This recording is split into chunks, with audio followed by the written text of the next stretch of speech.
आप कुर्बानी करते हैं ना बकरा ईद पर? कितना बकरा कुर्बानी करते हैं? 1, 2? गाय की कुर्बानी देते हैं, कितने लोग उसमें हिस्सा लेते हैं? 1 गाय में 7। आपने 1 हिस्सा ले लोगे, 2 हिस्सा ले लोगे, 3 हिस्सा ले लोगे, और क्या, या ज्यादा से ज्यादा पूरी गाय कर लोगे।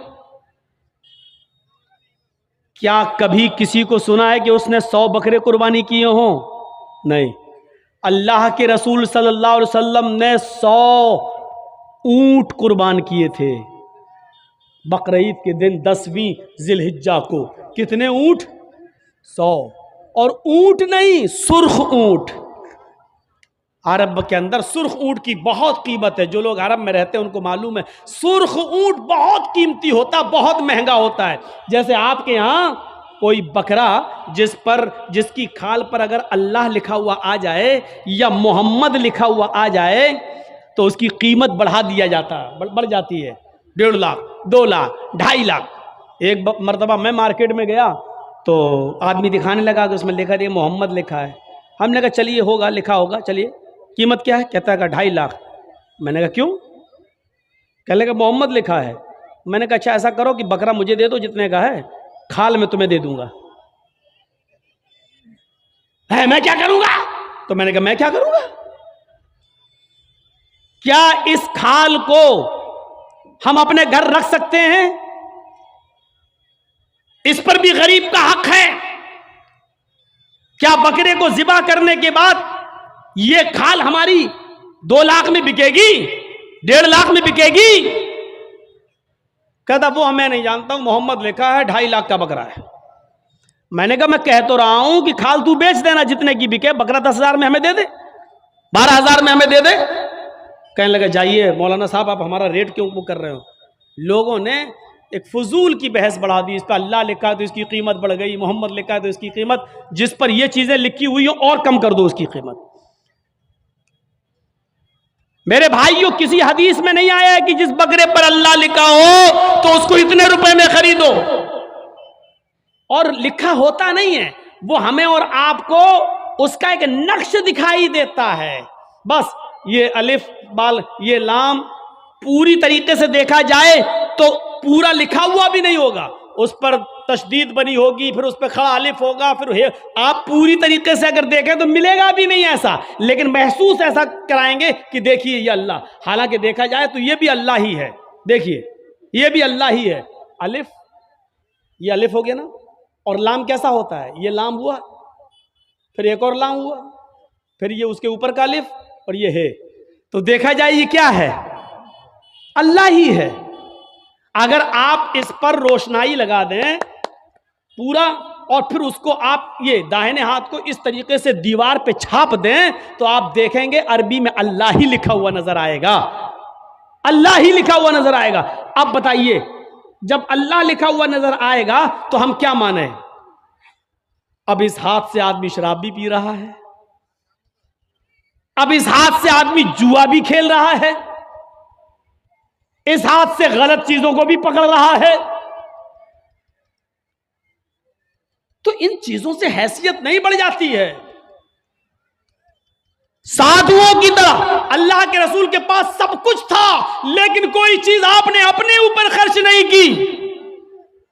तारीख बताती है 100 ऊंट हमारे पास अगर 2 जानवर भी आ जाए कुर्बानी के लिए तो आज हम 10वीं को करते हैं और दूसरा बकरा 12वीं को करेंगे। क्यों? मेरी बेटी आएगी, मेरी बहन आएगी, मेरे रिश्तेदार आएंगे।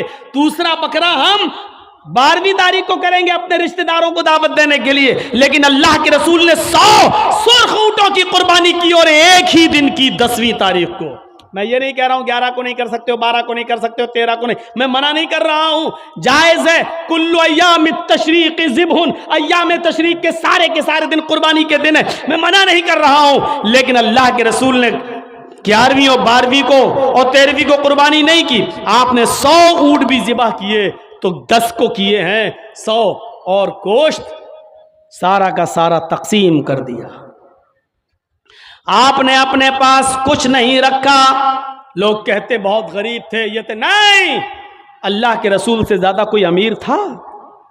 अल्लाह ने कहा था कहो तो इस पहाड़ को हम सोने का बना दें, और ये ओहद पहाड़ जब सोने का बन जाए तो जहां आप चलें ये पहाड़ भी आपके साथ चले। लेकिन अल्लाह के नबी ने अल्लाह ताला के इस फरमान को, इस गुजारिश, अल्लाह ताला के इस हुक्म को नाफिज होने के बाद मना कर दिया कि नहीं नहीं, आय अल्लाह मुझे दुनिया में आराम नहीं, सोना नहीं चाहिए, चांदी नहीं चाहिए, बल्कि आपने फरमाया अल्लाहुम्मा जअलनी फी हयाती मिस्कीना, आय अल्लाह दुनिया में मुझे जितने दिन जिंदा रख, मिस्कीन बना के जिंदा रखना। आय अल्लाह जब मुझे मौत आए तो हालत मिस्कीनी में मुझे मौत आए, और अल्लाह कल कयामत के दिन जब मैं उठाया जाऊं तो फकीरों में और मिस्कीनों ही में मैं उठाया जाऊं। ये अल्लाह के रसूल की दुआ थी, जबकि अल्लाह ताला तो ओहद पहाड़ को सोने का बनाने के लिए तैयार था। नबी अकरम जहां चलते पहाड़ आपके साथ साथ चलता, लेकिन अल्लाह के रसूल ने पहाड़ को सोने का बनाने से मना कर दिया और कहा कि मुझे दुनिया के ऐशो आराम नहीं चाहिए। साधु इसको कहते हैं जिसके पास सब कुछ हो लेकिन उसने गरीबों पर निछावर कर दिया हो, मिस्कीनों पर लुटा दिया हो, अपने पास उसने कुछ ना रखा हो। आसिना साधुत मनम, जो साधुओं की तरह अपनी जिंदगी गुजारेगा, अष्टो गुणा, और उसके अंदर 8 खूबियां पाई जाएंगी। अब 8 खूबियां भी देख लो किसके अंदर थी। अल्पभाषी, वो कम बोलेगा। कम बोलने वाला कौन था? पूरी जिंदगी आप पढ़ जाइए, मुहम्मदुर रसूलुल्लाह सल्लल्लाहु अलैहि वसल्लम से ज्यादा कम बोलने वाली शख्सियत आपको नहीं मिलेगी। जरूरत के वक्त बोलना और उतना बोलना जितनी जरूरत है, उससे ज्यादा नहीं। ये हमारे और आपके यहाँ का माहौल है, कोई ज्यादा बोल रहा है, कोई कम बोल रहा है। अल्लाह के रसूल उतना ही बोला करते थे जितनी जरूरत है। कभी कभी तो ऐसा होता था कि पूरा जवाब भी नहीं देते थे। कम बोलने का हाल ये था कि एक मर्तबा कुछ यहूदी अल्लाह के नबी के पास आए। मुस्लिम शरीफ किताबुस सलाम पढ़िए, चैप्टर। नबी अकरम के घर पे आए, दरवाजे को दस्तक दी, अल्लाह के रसूल ने दरवाज़ा खोला, यहूदियों ने सलाम किया। दर हकीकत वो सलाम नहीं था, बल्कि उस सलाम के अंदर छिपी हुई बद्दुआ थी। उन यहूदियों ने आते ही कहा अस्सलामु अलैकुम या रसूल अल्लाह, अस्सलामु अलैकुम। क्या कहा? अस्सलामु अलैकुम, लेकिन कहा ऐसे, अस्सलामु अलैकुम या रसूल अल्लाह। अय अल्लाह के रसूल, आप पर मौत हो। अस्सलामु अलैकुम नहीं कहा उन्होंने, सलामती हो, बल्कि क्या कहा? अस्सलामु अलैकुम, मौत हो आप पर, बर्बाद हो जाएं आप। तो अल्लाह के रसूल सल्लल्लाहु अलैहि वसल्लम समझ गए, आपने सुन लिया। इन यहूदियों ने अस्सलामु अलैकुम नहीं कहा, बल्कि इन यहूदियों ने क्या कहा? अस्सलामु अलैकुम। तो अल्लाह के रसूल ने इतना कम जवाब दिया, मुख्तसर, चूंकि आप कम बोलते थे, आपने उसका बहुत ही शॉर्ट में जवाब दिया, वालेकुम। यहूदी झिलमिला गए। यहूदियों ने कहा अस्सलामु अलैकुम, मौत हो आप पर। आपने उसके जवाब में सिर्फ इतना कहा, वालेकुम, तुम पर हो, यानी जो तुम मुझ पर भेज रहे हो वो तुम पर हो। हजरत आयशा ने जब सुना तो उन्होंने अंदर से पर्दे की ओर से चीखते हुए कहा, वालेकुमुस्सलाम या यहूद व लानतुल्लाह। आए यहूदियों, मेरे शौहर पर तुम मौत भेजते हो, तुम पर मौत हो और अल्लाह की लानत हो। तो अल्लाह के रसूल ने हजरत आयशा को डांटा था और कहा था, आयशा ये तुमने गलत किया, आयशा तुम्हें ऐसा नहीं करना था। हजरत आयशा ने कहा, अल्लाह के रसूल आपने सुना नहीं, आप पर मौत भेज रहे हैं वो। अल्लाह के नबी ने कहा, आयशा क्या तुमने सुना नहीं, मैंने उनको क्या जवाब दिया? उन्होंने कहा अस्सलामु अलैकुम, मैंने कह दिया वालेकुम। जो उन्होंने मुझ पर भेजा मैं उनको भेज चुका हूं, मैं उनको बोल चुका हूं। तुमने अपनी तरफ से ज्यादती की है, गलत किया, जाओ माफी मांगो तुम। मेरे प्यारे साथियों, तसव्वुर करें आप, अल्लाह के नबी कितना कम बोलते थे। कम बोलने को अपनी आदत बनाइए, जरूरत के तहत बोलिए, क्योंकि जबान से ही अक्सर गुनाह होते हैं। ज्यादा जबान इस्तेमाल करोगे फिसलेगी। इसलिए हजरत अबू बकर सिद्दीक कभी कभी कान में मिसवाक लगाते थे। यह मिसवाक, नमाज का टाइम हुआ, मिसवाक किया, फिर कान में लगा लिया। इस मिसवाक को एक बार अपने दाहिने हाथ में पकड़े और जबान खींच रहे थे ऐसे, और मिसवाक जबान पे मार रहे थे ऐसे। हजरत उमर ने कहा, ये क्या कर रहे हो? कहा, इस जबान को सजा दे रहा हूं। कहा किस बात की? यही ज्यादा बोलती है, इसको औकात में रख रहा हूं, इसको बता रहा हूं, देख अगर ज्यादा बोलने का काम तूने किया तो तेरी पिटाई लगेगी इस मिसवाक से। ऐसा मैं इसलिए कर रहा हूं ताकि जबान हमारी कंट्रोल में रहे, क्योंकि अक्सर लोग जहन्नम में जबान की वजह से जाते हैं। यही वजह थी कि अल्लाह के नबी सल्लल्लाहु अलैहि वसल्लम ने जन्नत में जाने वाले लोगों की जब एक लिस्ट तैयार की तो उन नौजवानों को नहीं भूला। फरमाया, आए नौजवानों, तुम मुझे दो चीजों की जमानत दो, तुम मुझे दो चीजों की जमानत दो, मैं तुम्हें जन्नत की जमानत देता हूं। मैं यज़मली, कौन है जो मुझे दो चीजों की जमानत देता है? तुम मुझे दो चीजों की गारंटी दो, मैं तुम्हें जन्नत की गारंटी देता हूं। सहाबा ने पूछा, अल्लाह के नबी वो दो चीजें क्या हैं? आपने फरमाया, अल फमु वल फर्ज, एक मुंह, एक जबान और दूसरी शर्मगाह यानी जिनाकारी। तुम मुझे इन दो चीजों की जमानत दे दो कि मैं जबान से जो भी बोलूंगा सच बोलूंगा, कभी झूठ नहीं बोलूंगा, कभी किसी की गीबत नहीं करूंगा, कभी किसी की बुराई नहीं करूंगा, कभी किसी की चुगली नहीं करूंगा, कभी किसी को तकलीफ नहीं पहुंचाऊंगा। और दूसरी इस बात की गारंटी दे दो कि मैं किसी की मां बहन बेटी पर गलत नजर नहीं डालूंगा और उसको कभी गलत नजर से नहीं देखूंगा, जिना नहीं करूंगा। तुम अपनी इन दो चीजों की जमानत दे दो, जो मुझे इन दो चीजों की जमानत देगा मैं उसको जन्नत की जमानत देता हूं, यानी वो मेरे साथ जन्नत के अंदर जाएगा। जबान की वजह से अक्सर लोग जहन्नम में जाते हैं और दूसरी शर्मगाह जिनाकारी की वजह से जहन्नम का शिकार होते हैं लोग। तो मेरे प्यारे साथियों, अल्लाह के रसूल बहुत कम बोला करते थे और कम बोलने का हुक्म भी दिया करते थे कि लोगों जरूरत के तहत बस बोलो, ज्यादा मत बोलो। बहुभाषिता, मुस्तकबिल की बातें बताएंगे, इसमें कोई शक नहीं कि अल्लाह के नबी ने भविष्य की बहुत सी बातें बताई, मुस्तकबिल की बहुत सी बातें बताई। कुर्बे क़यामत ऐसा होगा, ऐसा होगा, ऐसा होगा, लेकिन आपने अपनी तरफ से कुछ नहीं बताया। मा यंतिक़ु अनिल हवा इन हुवा इल्ला वह्युन यूहा, मेरे नबी अपनी तरफ से कुछ नहीं बोलते, वो जो कुछ भी बोलते हैं अल्लाह रब्बुल आलमीन की तरफ से वही के आ जाने के बाद। लेकिन मुस्तकबिल की बातें बताई, ये बात ठीक है नहीं? देखिए, अल्लाह के नबी ने 1400 साल पहले फ्यूचर की ये बात बताई थी जो आज हर्फ बहर्फ साबित हो रही है। निसाउन कासियातुन आरियातुन मुमीलातुन वमाइलात। एक ऐसा जमाना आ जाएगा, एक ऐसा जमाना आ जाएगा कि तुम देखोगे लोगों को, तुम देखोगे औरतों को, तुम देखोगे लेडीज को, तुम देखोगे ख्वातीन को, तुम औरतों को देखोगे कासियात, देखने में तो वो कपड़े पहने हुए दिखाई देंगी, बज़ाहिर तो उनके जिस्म पर कपड़ा होगा। आरियात, लेकिन हकीकत में वो बरहना होंगी, हकीकत में वो नंगी होंगी। कपड़ा तो पहनेंगी लेकिन कपड़ा पहनने के बावजूद वो नंगी होंगी, वो बरहना होंगी। आज उनके कपड़े देख लो, छोड़िए शादियों का हाल, जलसे में आने वालियों को देख लो। ईद और बकरीद के दिन औरतों के पहनावे देख लो और अपनी जवान बच्चियों को देख लो जिनकी उम्र 10 साल से बड़ी है। याद रखिएगा, 10 साल से बड़ी लड़की के ऊपर पर्दा फर्ज हो जाता है।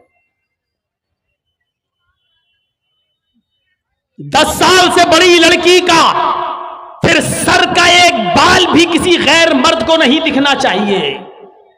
हमारी नजरों में बहुत मामूली बात है, छोटी है।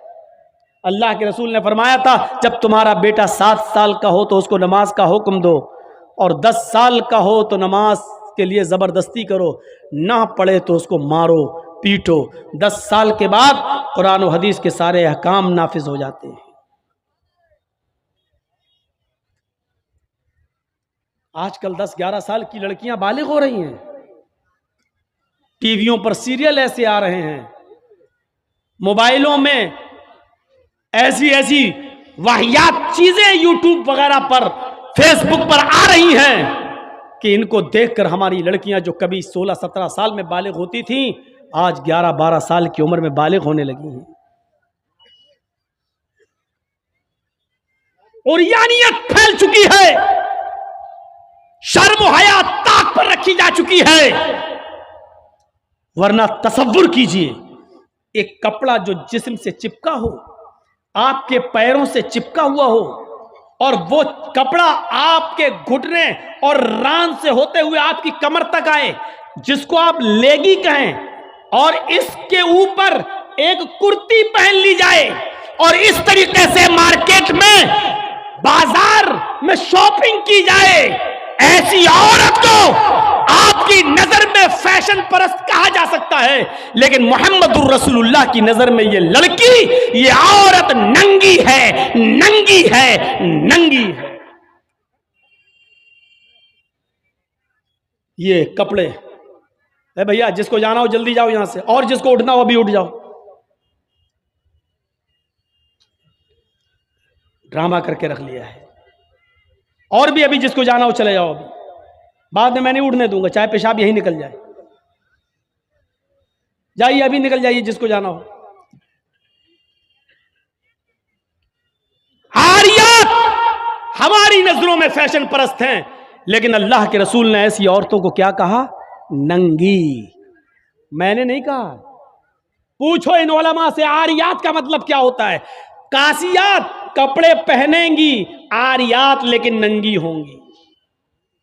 ऐसी औरतों के बारे में कहा है नंगी होंगी। ये हाफ आस्तीनों के कपड़े यहां चल रहे हैं, ये खुला हुआ है। साड़ियां चल रही तो ऐसी कि यहां तक का ब्लाउज पहने हुए हैं, ये खुला है, पेट खुला हुआ है।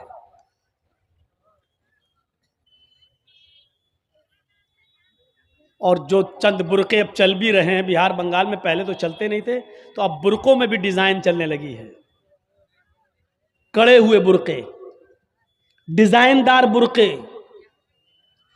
अब एक बात बताइए, बुरके को आप एक तो डिजाइनदार बना रहे हैं, और दूसरा जब औरत या लड़की जब बुरका ओढ़ती है तो सीने पर फूल बना दिए आप।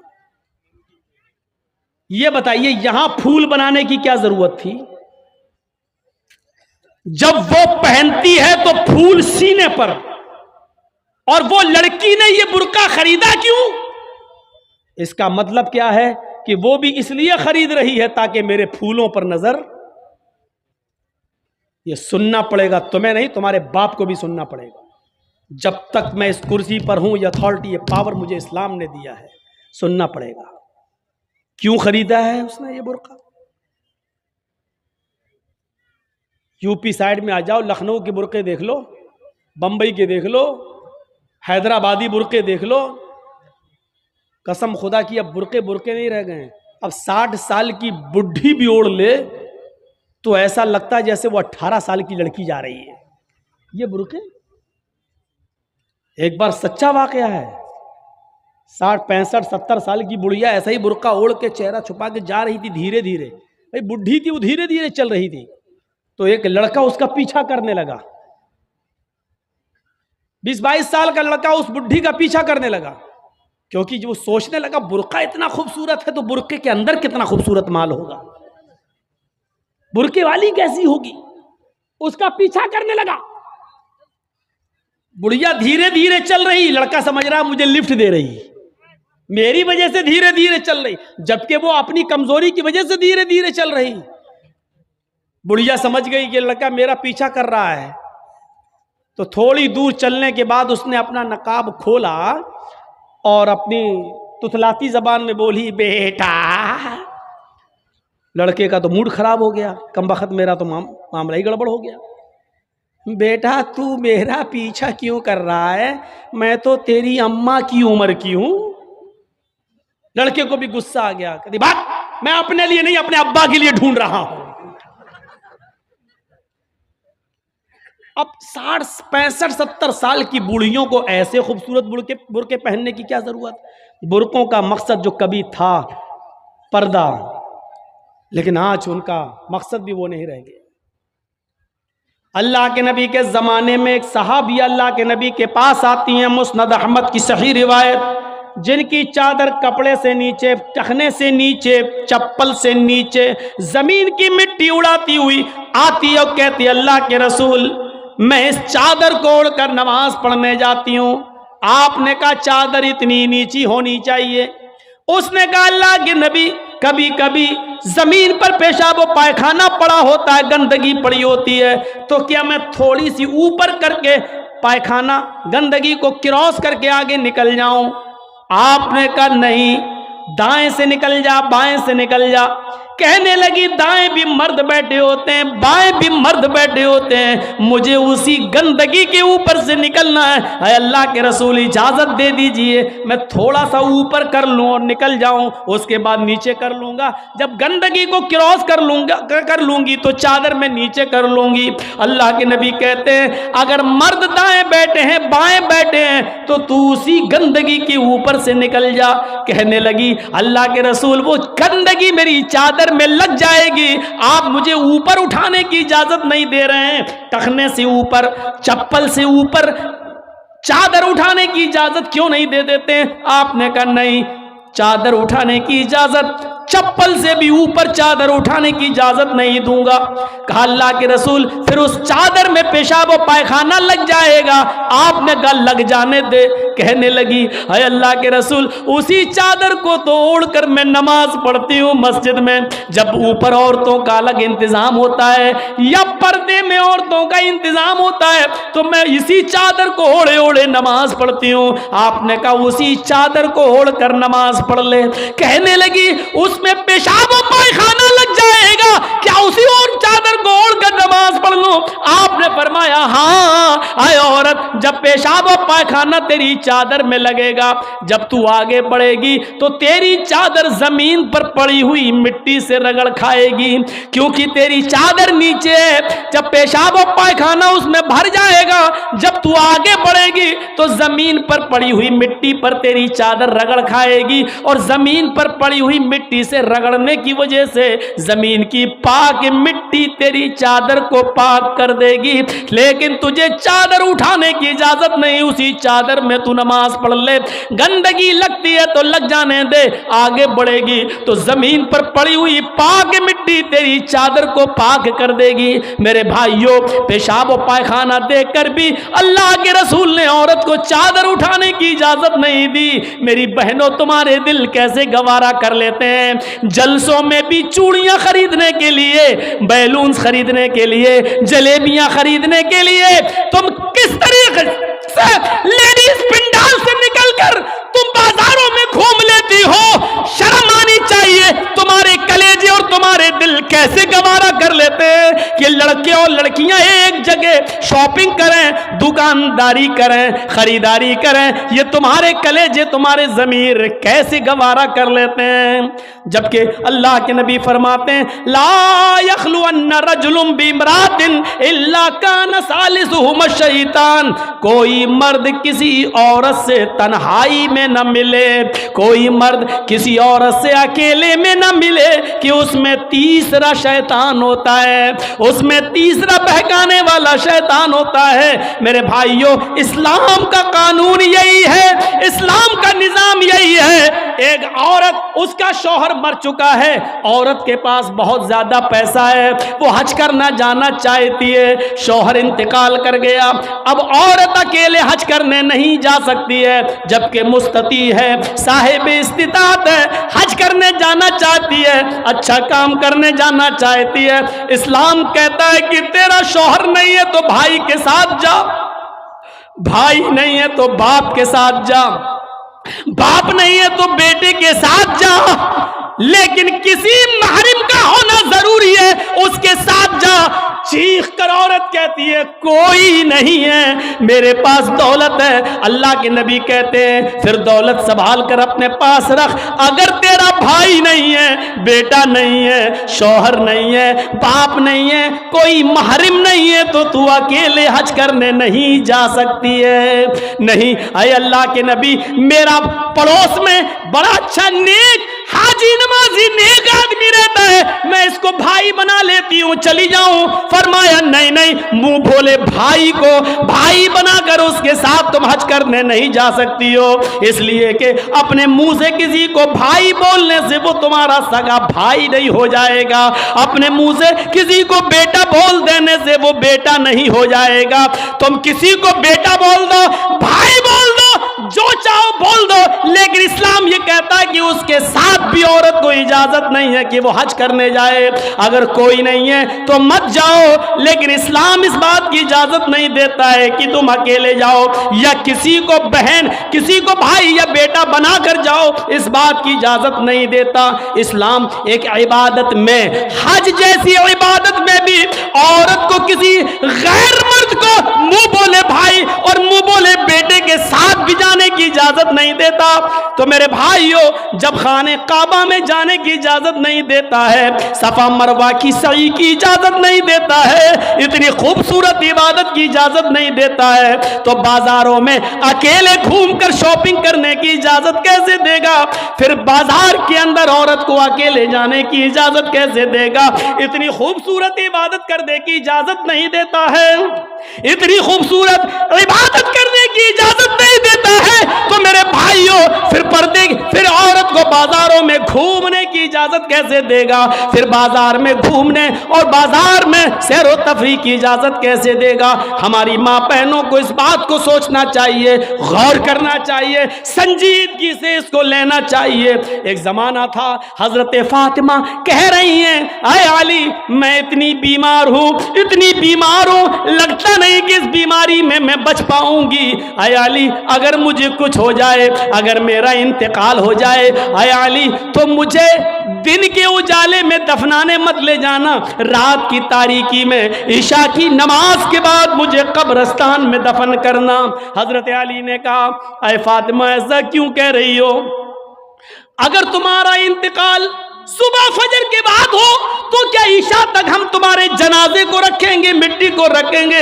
तुम्हारे बाप का, तुम्हारे अब्बू का फरमान है कि मैयत को जल्दी कब्रिस्तान ले जाओ, फिर मैं लेट कैसे करूं? फरमाती हैं, आए अली, आए मेरे प्यारे शौहर, मुझे रात में ही ले जाना, मेरी बात को गिरा बांधो, मेरी बात को मजबूती से पकड़ लो, मेरी वसीयत को याद रखना, चाहे मेरा इंतकाल कभी भी हो, लेकिन मुझे ईशा के बाद दफनाना, मुझे दिन के उजाले में कब्रिस्तान न ले जाना। ऐ अली मैं नहीं चाहती हूं कि मेरे मुर्दा जिस्म पर पड़े हुए कफन पर भी किसी गैर मर्द की नजर पड़े, मैं अपने कफन पर भी किसी गैर मर्द की नजर नहीं पड़ने देना चाहती हूं। ऐ अली मुझे रात में ले जाना, दिन के उजाले में नहीं, मैं नहीं चाहती कि मेरे कफन पर भी किसी गैर मर्द की नजर पड़े। मेरे भाइयों, इंतकाल के बाद निकाह जायज नहीं है, इंतकाल के बाद शादी नहीं होती है, लेकिन इंतकाल के बाद भी अपने जिस्म को तो छोड़ो, अपने कफन को भी किसी गैर मर्द को देखने की इजाजत नहीं दे रही हैं। यह था हजरत फातिमा का पर्दा।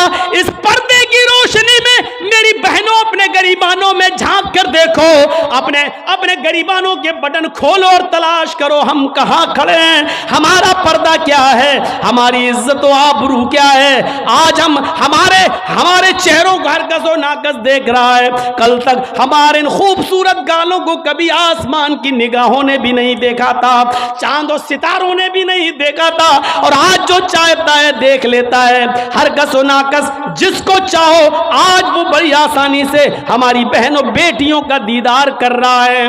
और एक और बात, जितना अमीर बाप है, जितना अमीर बाप है, जितना भी बाप अमीर मिलेगा आपको, आप देखिएगा उसकी बेटी उतने ही कम कपड़े पहने हुए होगी। किस बात का अमीर है तू? काहे का अमीर है तू? अपनी बेटी को 5 मीटर का कपड़ा लाकर नहीं दे सकता है तो काहे का अमीर है तू?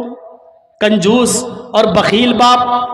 अल्लाह ताला ने इन अमीरों को ऐसी सजा दी है, ऐसी सजा दी है, कल तक ये गरीबों की लड़कियों को डांस कराया करते थे, आज अल्लाह ताला ने इन अमीरों की लड़कियों के जिस्मों से कपड़े उतार कर उनको लोगों की नजरों को दीदार करने पर मजबूर कर दिया।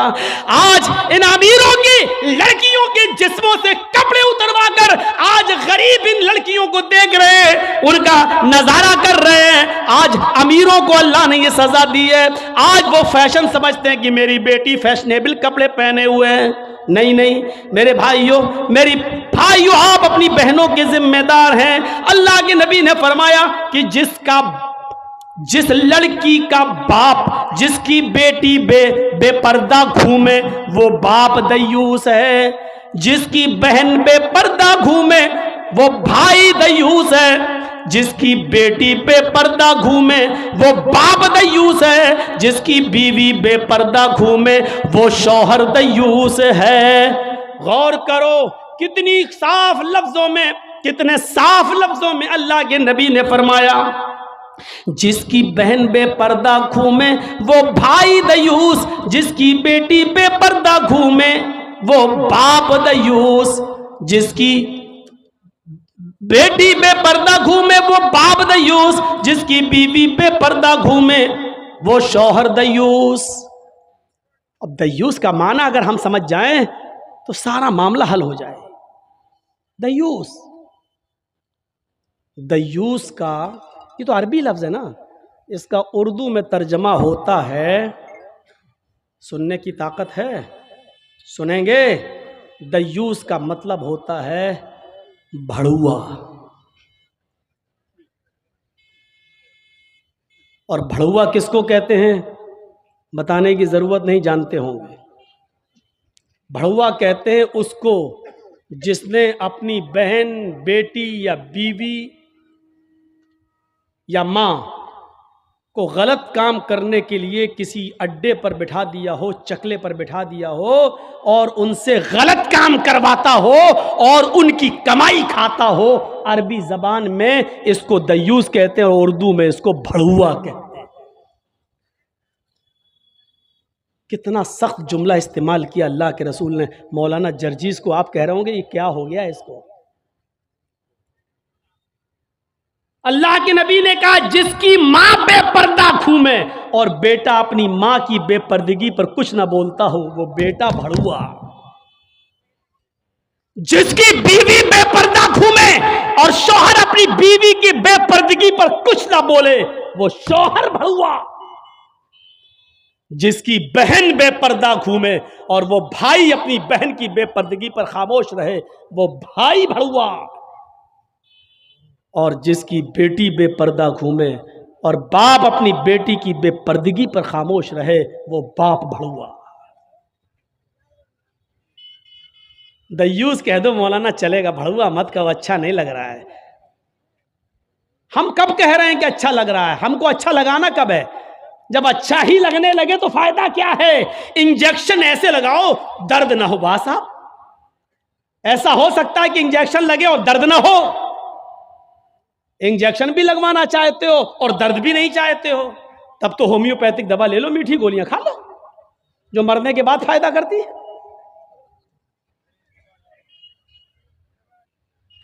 होम्योपैथिक दवा के बारे में यही मशहूर है, बहुत लेट फायदा करती है, तो हमने कह दिया मरने के बाद फायदा करती है। लेकिन सिस्टम मिल जाए तो जादू की तरह भी फायदा करती है, बहुत जल्दी भी करती है। तो जब आपको मीठी गोलियां ही खाना है होम्योपैथिक दवा, तो फिर मत कराओ तकरीरें, और तकरीर करा रहे हो तो सुनो, सुनना पड़ेगा। कितने लोग हैं आज जो अपनी बीवी की बेपर्दगी पर सवाल उठाते हैं? कितने ऐसे हैं जिनकी बेटियां आज बेपर्दा घूमती हैं और वो बाप अपनी बेटियों को डांटते हैं? अगर मां बाप अपनी बेटियों को सही से जिम्मेदारी निभाने लगे तो आज एक भी लड़की के पास एंड्रॉयड मोबाइल ना हो।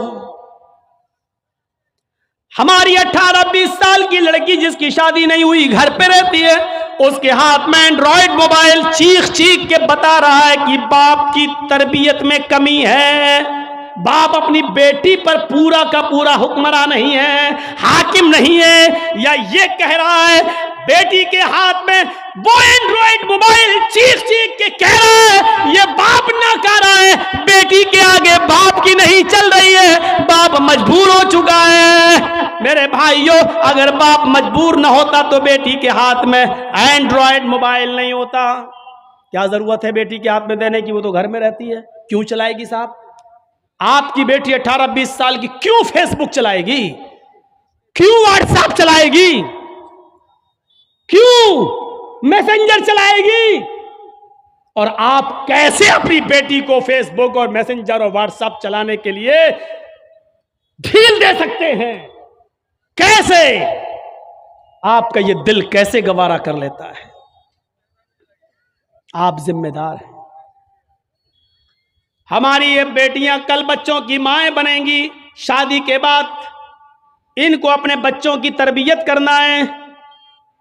माँ के कदमों के नीचे जन्नत बताई गई है। हालांकि ये कोई हदीस नहीं है, एक मकूला है, लेकिन बच्चे अपने माँ के कदमों के नीचे जन्नत कैसे ढूंढें? ये आजकल की माँ के कदमों के नीचे जन्नत है? जिसको खुद नहीं मालूम कि कदम मेरे कहाँ हैं, उसके कदमों के नीचे बच्चे जन्नत ढूंढेंगे? हमें सोचना है, हमें अपनी बेटियों की तरबियत करना है। इमाम अहमद इब्न हंबल अपनी मुस्नद के अंदर एक वाकया नकल करते हैं कि एक सहाबिया थी, उनके घर में एक बच्चा पैदा हुआ। एक सहाबिया थी, उनके घर में एक बच्चा पैदा हुआ। जब बच्चा पेशाब करता था तो पानी का लोटा उस बच्चे की शर्मगाह पे डाल देती थी। जैसी बच्चे ने पेशाब किया वो पानी लाती और शर्मगाह पे डाल देती। वो सहाबिया कहती हैं, मेरा बेटा जब चलने के लायक हुआ, पहला दिन था उसका चलने का, पहला दिन था मेरे बेटे के चलने का, पहला दिन था मेरा बेटा खड़े होकर जब चला, मेरे बेटे को जब पेशाब की जरूरत महसूस हुई तो उसने पानी का बर्तन देखना शुरू कर दिया।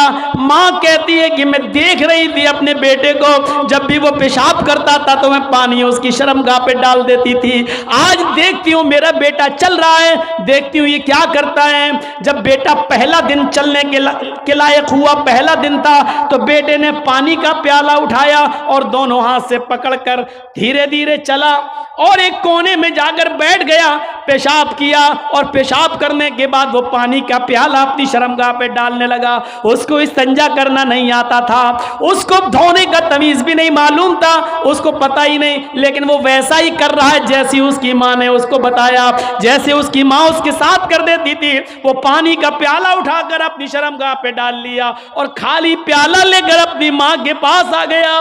माँ की आंखों में आंसू आ गए, आसमान पर नजर डालकर कहती है, फुज़्तु बिरब्बिल काबा, काबे के रब की कसम मैं कामयाब हो गई, अल्लाह की कसम मैं कामयाब हो गई। अपने बच्चे को जो सिखाना चाहती थी मेरे बच्चे ने वो सीख लिया। मैं अपने बच्चे को जो तरबियत देना चाहती थी मेरे बच्चे ने वो तरबियत हासिल कर ली। मुझे उम्मीद है कि मेरा बच्चा कभी नापाक नहीं रहेगा, मेरा बच्चा जब भी पेशाब करेगा तो पानी जरूर ले जाएगा और इस्तिंजा करेगा।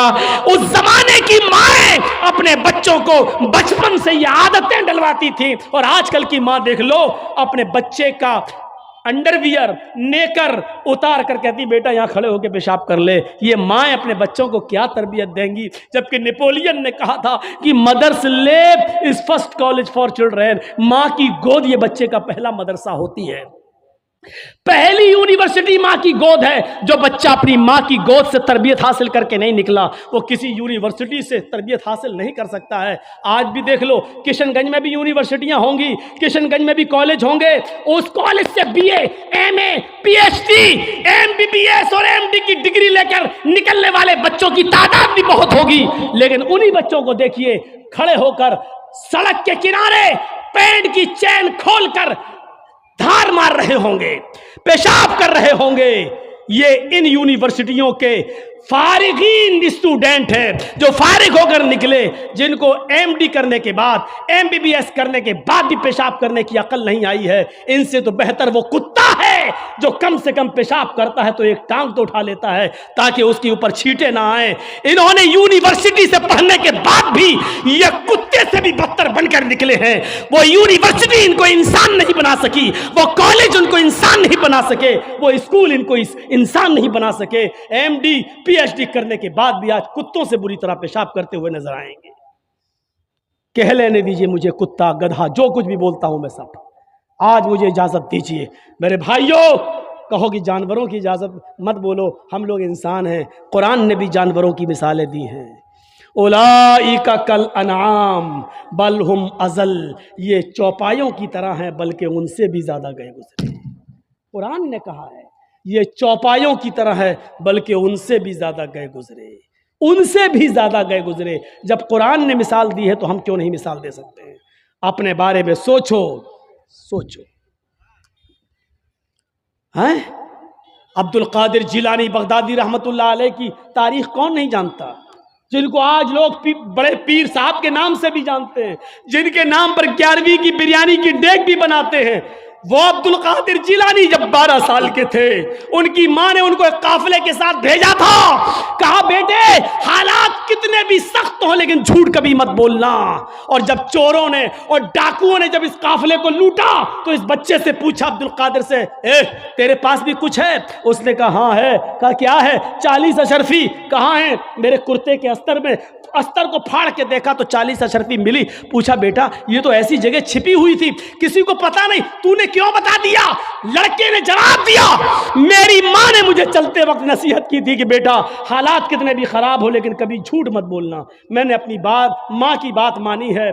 चोरों का, डकैतों का, डाकुओं का असर खत्म होता है और रोने लगते हैं और कहते हैं ये बच्चा अपनी माँ की इतनी बात मानता है कि ऐसे मोड़ पर भी उसने अपनी माँ की नाफरमानी नहीं की, हम तो अपने रब की नाफरमानी कर रहे हैं। सारा सामान जो लूटा था सबको वापस कर दिया और सारे के सारे चोरों ने, डाकुओं ने तौबा कर ली। मेरे प्यारे साथियों, एक बच्चा जब अपनी माँ का फरमाबरदार बनता है और माँ की बात मानता है तो माँ की दुआ तमाम डकैतों को तौबा करने पर मजबूर कर देती है। मेरे प्यारे साथियों, ये माँ की तरबियत थी जिसने अब्दुल कादिर जिलानी को एक बुजुर्ग के रूप में पैदा किया है, एक बुजुर्ग के रूप में देखा है। ये माँ की तरबियत थी।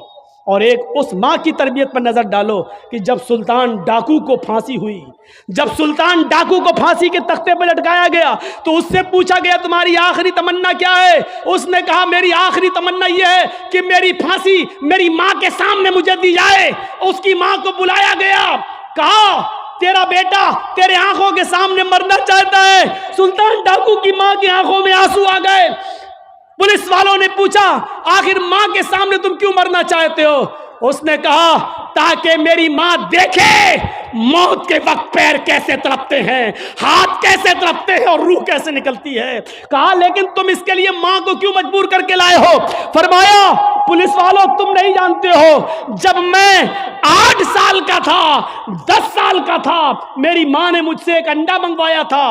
मैं एक दुकान पर गया था, मैं अंडा लेने गया था लेकिन एक अंडा मैंने चोरी कर लिया था दुकानदार का और मैं उसको अपनी जेब में भर लिया था। फिर मैंने उसके पैसे नहीं दिए थे, वापस आ गया। मैंने जब वो अंडा अपनी माँ को दिया और पैसे भी वापस किए, माँ ने कहा क्या हुआ, अंडे वाले ने पैसे नहीं लिए? मैंने कहा नहीं, मैं अंडा चुरा लाया हूँ। तो मेरी माँ ने मुझे थपथपाया था कि बेटा हम लोग गरीब हैं, अच्छा किया तूने ये पैसा बचा लिया, किसी और काम आएगा।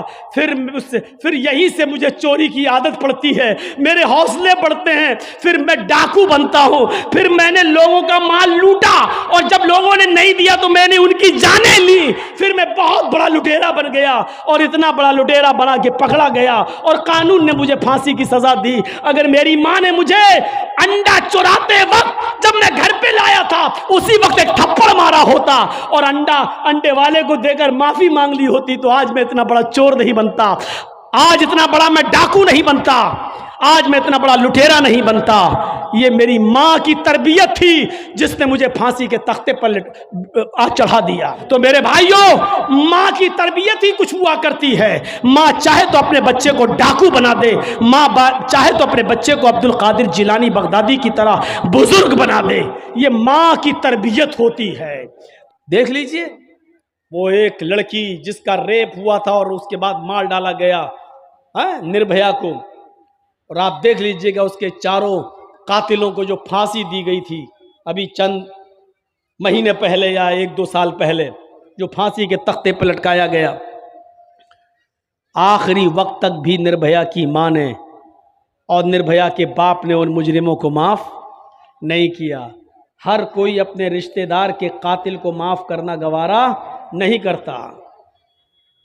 खुद आपका बेटा जिसने आपके आंखों के सामने मार डाला हो, क्या आपका कलेजा उसको माफ कर देगा? आपका दिल कभी गवारा नहीं होगा। आप तो चाहेंगे कि इसको तड़पा के मारा जाए। नबी अकरम के सामने हिंदा खड़ी है, हुकूमत नबी की, सल्तनत नबी की, जिम्मेदार नबी, पूरे मक्के की बागडोर नबी के हाथ में, और हिंदा कह रही है कि हाँ मैंने ये जुर्म किया है, अय अल्लाह के रसूल हमें माफ़ कर दीजिए। और आप अपने कलेजे पर पत्थर रखकर, अपने दिल पर पत्थर रखकर कहते हिंदा जा मैंने तुझे माफ़ कर दिया, लेकिन एक रिक्वेस्ट है, एक अपील है, एक गुजारिश है, मेरे सामने मत आना, कभी भी मेरे आंखों के सामने मत आना। हिंदा, जब तू मेरी आंखों के सामने आती है तो मुझे अपने चचा की लाश याद आ जाती है, अपने चचा का चेहरा याद आ जाता है, उसके चेहरे पर कटी हुई नाक और कटा हुआ कान याद आ जाता है, उसका फटा हुआ पेट मुझे याद आ जाता है, उसके पेट से निकला हुआ कलेजा मोहम्मद की नजरों के सामने आ जाता है। हिंदा, मैंने माफ तो किया लेकिन मेरे सामने मत आना, इसलिए कि तू जब आती है तो मुझे मेरे चचा की याद आ जाती है। रहमतुल लिल आलमीन की रहमत देखो एक दुश्मन के साथ। वो अलग बात है कि हिंदा बाद में इस्लाम ले आई, लेकिन आपने उस वक्त उसको माफ कर दिया। कहां मिलेगी ऐसी रहमत? सच कहा कुरान ने, आदम से लेकर ईसा तक जितने भी नबी आए, हर नबी एक कौम एक कबीले के लिए, लेकिन जो भी आया उसने आखिरी नबी के बारे में जरूर बता दिया कि एक नबी आएंगे, सारी कायनात के होंगे।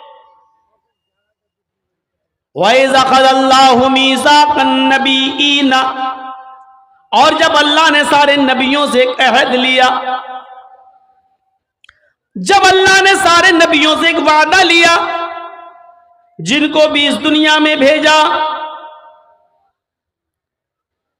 एक अहद लिया, एक वादा लिया, लमातैतुकुम मिन किताबिय्यु व हिकमा, आए नबियों, हाय पैगंबरों, हमने तुम्हें जो किताबो हिकमत में से जो चीजें तुम्हें दी हैं, इसको लेकर तुम दुनिया में जा तो रहे हो, लेकिन अगर तुम्हारी जिंदगी में मेरा आखिरी नबी आ जाए, सुम्मा जाअकुम रसूलुम मुसद्दिकुल लिमा माअकुम, तुम्हारी जिंदगी में मेरे आखिरी पैगंबर आ जाएं, तुम्हारी जिंदगी में जनाब मुहम्मदुर रसूलुल्लाह आ जाएं, और वो उस चीज की तस्दीक करें जो तुम लेकर जा रहे हो, उस चीज की पुष्टि करें जो तुम लेकर जा रहे हो, तो तुम्हारी जिम्मेदारी क्या होनी चाहिए, तुम्हारी ड्यूटी क्या होनी चाहिए?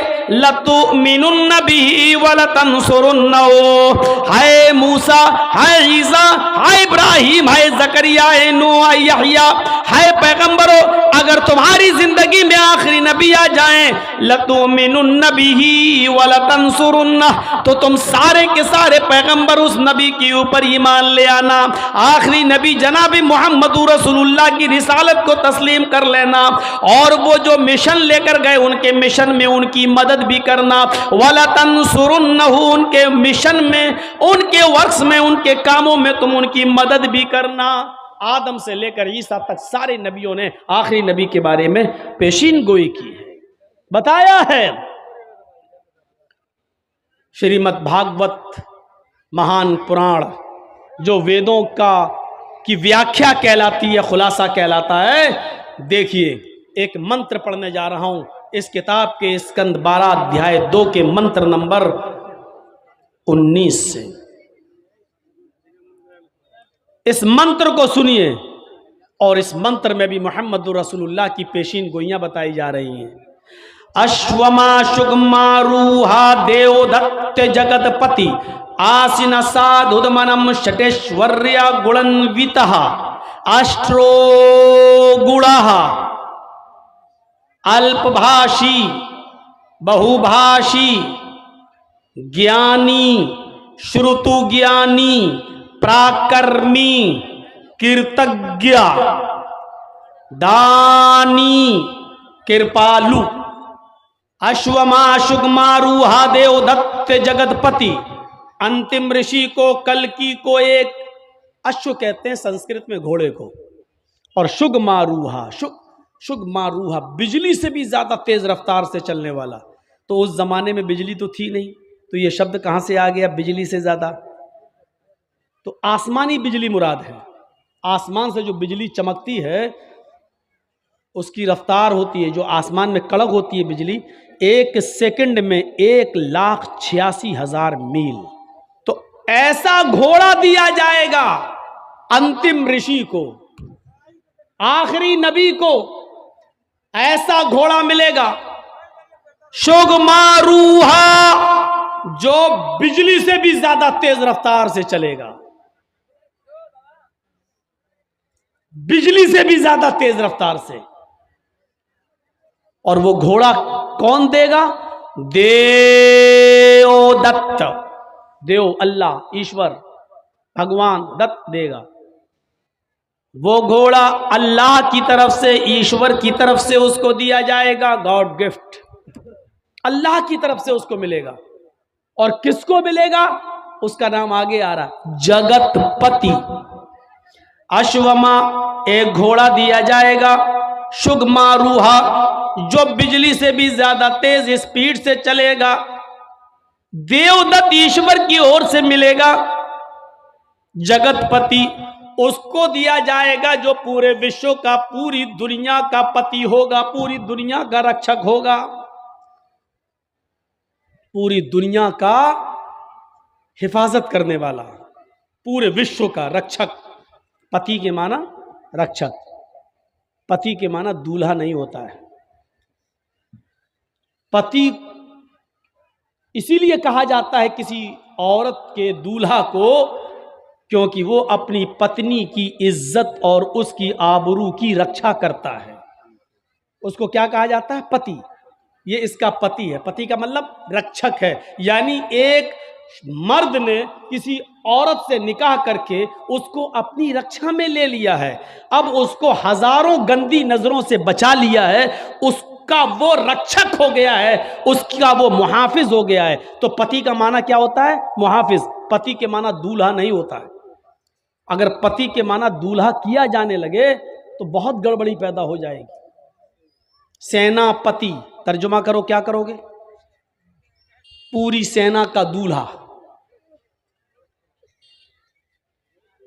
सेना का कोई दूल्हा होता है? सेनापति का मतलब पूरी सेना का रक्षक। राष्ट्रपति, क्या तर्जुमा करोगे? पूरे राष्ट्र का, पूरे देश का रक्षक। अगर पति का माना दूल्हा करोगे तो क्या मतलब? पूरे देश का दूल्हा। भारत में जितनी औरतें सबका दूल्हा है वो। पति का माना यहां दूल्हा नहीं होगा। जिसके पास लाखों रुपए होते हैं उसको कहते हैं लखपति, जिसके पास 1-2 करोड़ रुपया होता है उसको क्या कहते हैं? करोड़पति। तो लखपति और करोड़पति का मतलब ये नहीं होता लाखों औरतों का दूल्हा और करोड़ों औरतों का दूल्हा, बल्कि इनका मुहाफिज, इनका रक्षक, इनका मालिक। मुहम्मदुर रसूलुल्लाह के लिए शब्द क्या इस्तेमाल हुआ? जगतपति। पूरे जगत मानी दुनिया, और पति मानी जगत मानी वर्ल्ड, जगत मानी विश्व, और पति मानी रक्षक। पूरे दुनिया का, पूरे विश्व का रक्षक। अरबी में इसका तर्जमा करेंगे तो आप क्या करेंगे? जगतपति का रहमतुल लिल आलमीन, पूरी कायनात के लिए रहमत बनकर। रक्षा बगैर रहम के नहीं होती है, रक्षा बगैर रहम के नहीं हो सकती है। जिस लीडर या जिस नेता के दिल से रहम निकाल लिया जाए वो देश को बर्बाद कर देता है। मिसाल नहीं दूंगा, नाम नहीं लूंगा, हमसे ज्यादा समझदार है। बंगाल होता तो नाम ले लेता मैं, नहीं है बंगाल। मेरे भाइयों सुनिए, बोलना मुझे है, कौन बोल रहा है ये बंगाल? तुम्हारे मशवरे से बोलूंगा। तुम राजीव गांधी हो, क्या तुम्हारा हुक्म चलेगा मेरे ऊपर? खामोशी से सुनिए ना। ये लोग चाहते हैं मेरा चैनल चले, इसी को काट काट के दिखा देंगे। तो जिस देश के लीडर से, जिस नेता से रहम निकाल लिया जाए वो कभी देश की रक्षा नहीं कर सकता है। हज्जाज इब्ने यूसुफ से रहम निकाल लिया गया, बर्बाद कर दिया। जगतपति, पूरे दुनिया का मुहाफिज, रहमतुल लिल आलमीन। एक घोड़ा दिया जाएगा जो बिजली से भी ज्यादा तेज रफ्तार से चलेगा। दो चीजें याद रखना, एक घोड़ा दिया जाएगा जो बिजली से भी ज्यादा तेज रफ्तार से चलेगा, ईश्वर की तरफ से वो घोड़ा मिलेगा। उसको दिया जाएगा जो पूरे विश्व का रक्षक होगा, पूरी दुनिया का मुहाफिज होगा।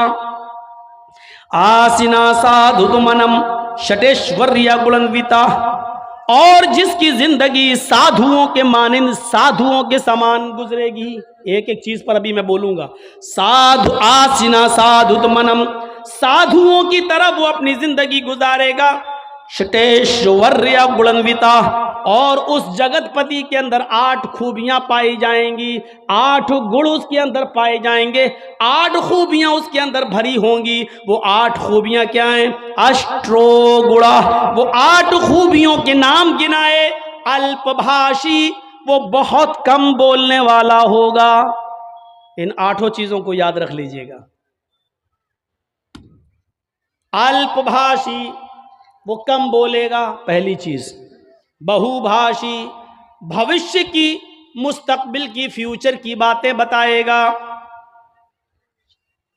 ज्ञानी, पढ़ा लिखा, ज्ञानी, बहुत ज्यादा इल्म वाला होगा। अभी इसकी तशरीह करूंगा। श्रुतु ज्ञानी, चौथी खूबी, ये इल्म उसको सुनकर मिलेगा, यानी उसने किसी उस्ताद से पढ़ा नहीं होगा। श्रुतु ज्ञानी, ये इल्म उसने सुनकर हासिल किया होगा। श्रुतु ज्ञानी, सुनकर। 4 चीजें हो गई। पहली चीज अल्पभाषी, कम बोलेगा। 4 याद रखना। हम किसी को भी खड़ा करके पूछ सकते हैं, और जिसकी गर्दन नीचे होगी उसी को सबसे पहले खड़ा करेंगे हम। 4 चीजें पहले याद कर लो। कम बोलने वाला होगा, 1। फ्यूचर की, मुस्तकबिल की बातें बताएगा, 2। ज्ञानी, बहुत बड़ा जानकार होगा, 3। श्रुतु ज्ञानी, ये चीजें उसको सुनकर हासिल होंगी, यानी श्रुतु ज्ञानी, सुनकर इल्म हासिल होगा। 4 चीजें। अब 4 चीजें यहां देखो। पराक्रमी, बहुत बड़ा बहादुर होगा। पराक्रमी, बहुत बड़ा बहादुर होगा। दानी, खैरात करने वाला होगा। उसके पास कोई भी चीज आएगी रुकेगी नहीं, वो गरीबों में खैरात कर देगा। खैरात करने वाला होगा दानी। कृतज्ञ, एहसान करेगा लोगों पर, लेकिन उस एहसान को जताएगा नहीं। 7वीं चीज, वो एहसान करने वाला होगा, लेकिन एहसान करके जताएगा नहीं। और 8वीं चीज, कृपालु, दयावान होगा। उससे ज्यादा दयालु कोई नहीं होगा, उससे ज्यादा रहम दिल कोई नहीं होगा। ये 8 खूबियां बताई गई हैं, और ये 8 खूबियां महाभारत के अंदर बताई गई हैं। अगरचे इससे पहले वाला मंत्र श्रीमद् भागवत महान पुराण के स्कंद 12 अध्याय 2 का मंत्र नंबर 19 है, जो मैंने आपके सामने पेश कर दिया, पढ़ दिया है। अब एक एक चीज देख लो। अश्वमा शुगमा रूहा, ऐसा घोड़ा दिया जाएगा जो बिजली से भी ज्यादा तेज रफ्तार से चलेगा। अल्लाह के नबी को एक ऐसी सवारी मिली थी जो बिजली से ज्यादा तेज रफ्तार चलती थी। अरबी जबान में बिजली को क्या कहते हैं? बर्क, अल बर्क, आसमान की बिजली को। और ये लाइट वाली बिजली जो जलती है, जो हमारे यहाँ करंट आता है, उसको अलकहरूबा बोलते हैं। ये करंट वाली बिजली अलकहरूबा, ये नहीं, अल बर्क, जो आसमान पे बिजली चमकती है, उसको क्या बोलते हैं अरबी में? बर्क। और अल्लाह के रसूल को जो सवारी मिली थी उसको क्या कहते हैं? बुर्राक। बर्क से बना है बुर्राक। शुगमारुहा, बिजली से ज्यादा तेज रफ्तारी से चलने वाली बुर्राक, जिस पर अल्लाह के नबी बैठकर सफर किए, जन्नत और जहन्नम देखकर आए, बैतुल मुकद्दस का सफर किए। इसकी रफ्तार कितनी थी? खुद अल्लाह के नबी बयान करते हैं कि जब मैं बुर्राक पर बैठा और बुर्राक मुझे लेकर चली, तो जहां तक मेरी नजर जाती थी वहां तक उसका पहला कदम। इंसान की नज़र कहाँ तक जाती है आप उसका अंदाज़ा नहीं लगा सकते हैं। ये लीजिए, मैंने आसमान पर नज़र उठाई और 9 करोड़ 30 लाख मील की ऊंचाई पर हमने सूरज को देख लिया। हमने नज़र उठाई 2,40,000 मील की दूरी पर हमने चांद को देख लिया। मेरे भाइयों, हमारी नज़र जहाँ तक जा रही है उसका पहला कदम वहाँ तक होता था। अब आप अंदाज़ा लगा सकते हो उसकी रफ्तार कितनी तेज़ होगी। तो अश्वमा शुगमा रूहा, बिल्कुल वही चीज, बिजली से ज्यादा तेज रफ्तारी से चलने वाली सवारी, ये अल्लाह के नबी को मिली थी कि नहीं मिली थी? देवदत्त अल्लाह की तरफ से मिलेगी, अल्लाह की तरफ से ही मिली थी। लेकिन बुर्राक पर बैठकर सफर करके जन्नत जहन्नम देख कर आने के बाद अल्लाह के नबी ने जमीन पर जब कदम रखा तो ये नहीं कहा कि अब मैं ऊंट का सफर नहीं करूंगा, अब मैं घोड़े का सफर नहीं करूंगा, मैं तो बुर्राक में बैठ के आया हूं। जर्जिस साहब को अगर 4 व्हीलर मिल जाए तो अब मोटरसाइकिल नहीं चलाएंगे। अरे नहीं, क्यों? 4 पहिया चलाने के बाद मोटरसाइकिल, मेरी इंसल्ट हो जाएगी। जिसके पास साइकिल हो और मोटरसाइकिल बाइक उसको मिल जाए, चाहे वो भीख ही में क्यों ना मिली हो, लेकिन उसका घमंड इतना बढ़ जाएगा, बाइक चलाने के बाद साइकिल चलाएंगे, हट, लोग क्या कहेंगे, मेरे दोस्त क्या कहेंगे, साइकिल बाइक चलाने वाला, मतलब भीख में मिली हुई बाइक चला रहा है, वो शर्म महसूस नहीं कर रहा है, जबकि चुल्लू भर पानी में डूब के मर जाना चाहिए उस बाइक पर बैठने से पहले। किस बाइक पर? जो भीख में मिली है। समझ रहे हैं ना भीख?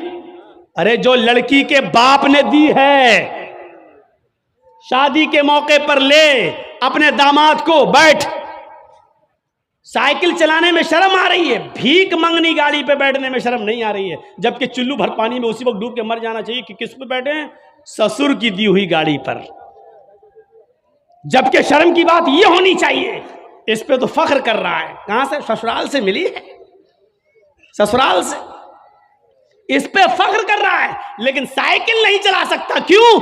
बाइक चला ली, अब साइकिल नहीं चलाऊंगा, साइकिल चलाऊंगा तो इंसल्ट होगी। अबे इंसल्ट तो तेरी तब हो रही है जब तूने ससुराल से मांग ली और भिख मंगनी गाड़ी पर बैठ गया, इंटरनेशनल भिखारी बनकर उसको चला रहा है।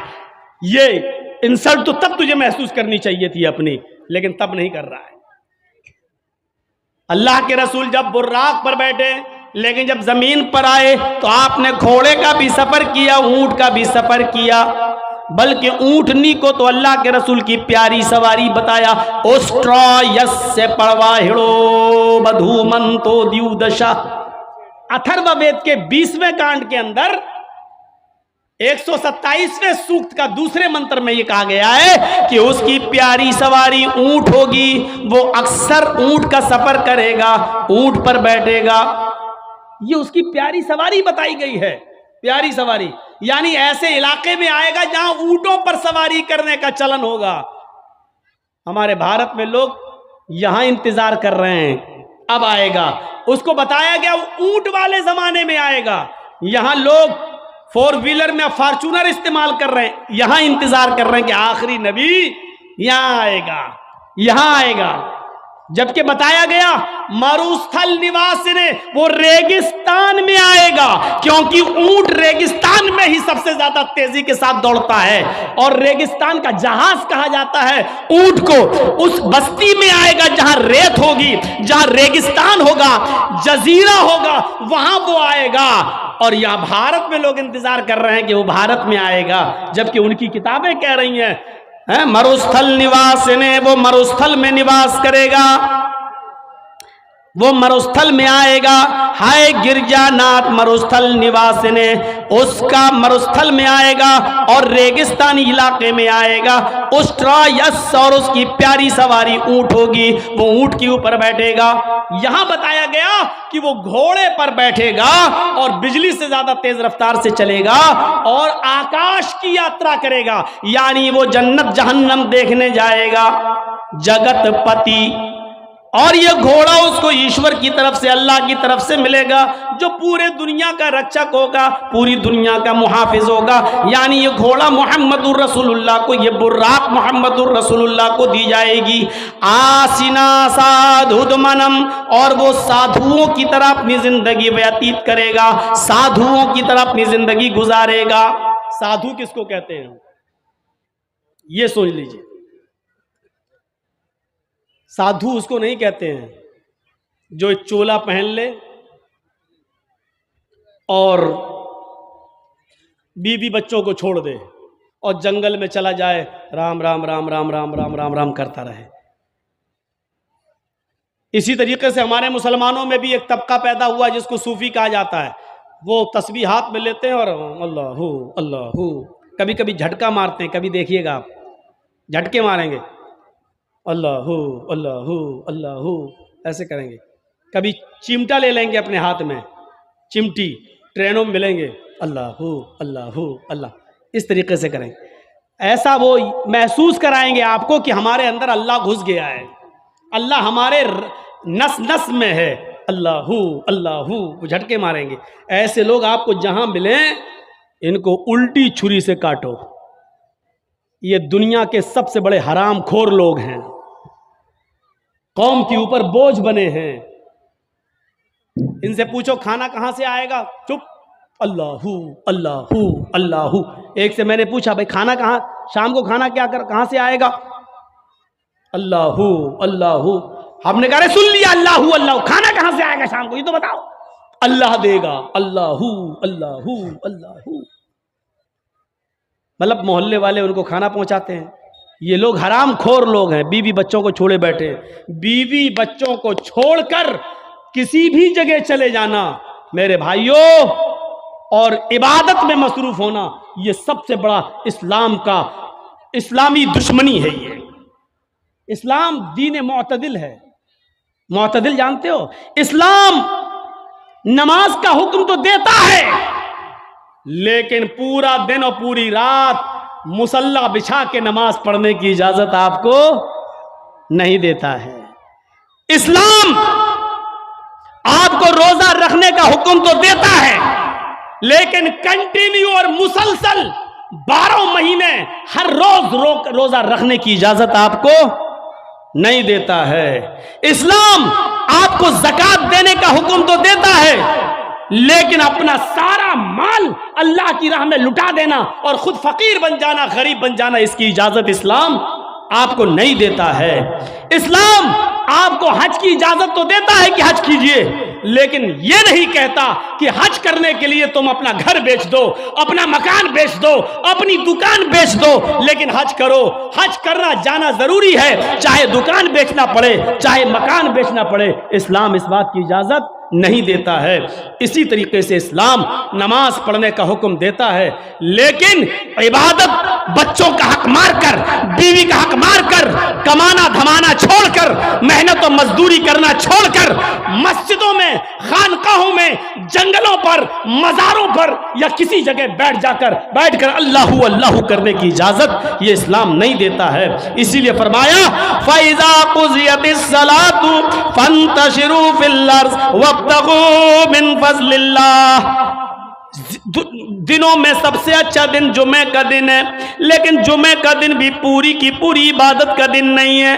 सबसे आला और अफजल दिन जुमे का है, लेकिन जुमे का दिन भी पूरा का पूरा सुबह से शाम तक अल्लाह की इबादत में नहीं लगा सकते हो। जब जुमे की नमाज पढ़ लो, जब जुमे की नमाज पूरी कर ली जाए, फंतशिरू फिल अर्ज़, तो हमारी जमीन में फैल जाओ, वब्तगू मिन फ़ज़लिल्लाह, हमने जो रिज़्क़ उतारा है उसको तलाश करो, मेहनत करो, मजदूरी करो, रिक्शा चलाओ, दुकान पे बैठो, हलाल रोजी जो हमने उतारी है उसको कमाओ और अपने बीवी बच्चों को खिलाओ। जुमे का दिन सबसे बड़ा दिन, जुमे का दिन सबसे अफजल दिन, जुमे का दिन सैयदुल अय्याम, तमाम दिनों में सबसे बेहतर, तमाम दिनों का सरदार है जुमे का दिन। लेकिन इसके बावजूद अल्लाह के रसूल ने पूरा का पूरा दिन इबादत का नहीं रखा है। और क्या फरमाया, जब जुमे की नमाज हो जाए, जुमा पढ़ लो तो अब निकलो मस्जिद से, अब मस्जिद में मत बैठो। सुभान अल्लाह अल्हम्दुलिल्लाह का वजीफा नहीं, तुम्हारी बीवी है,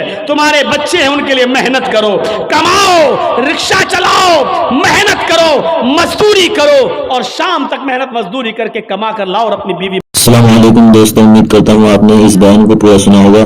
अगर आपको ये बयान पसंद आया हो तो वीडियो को लाइक और चैनल को सब्सक्राइब करें।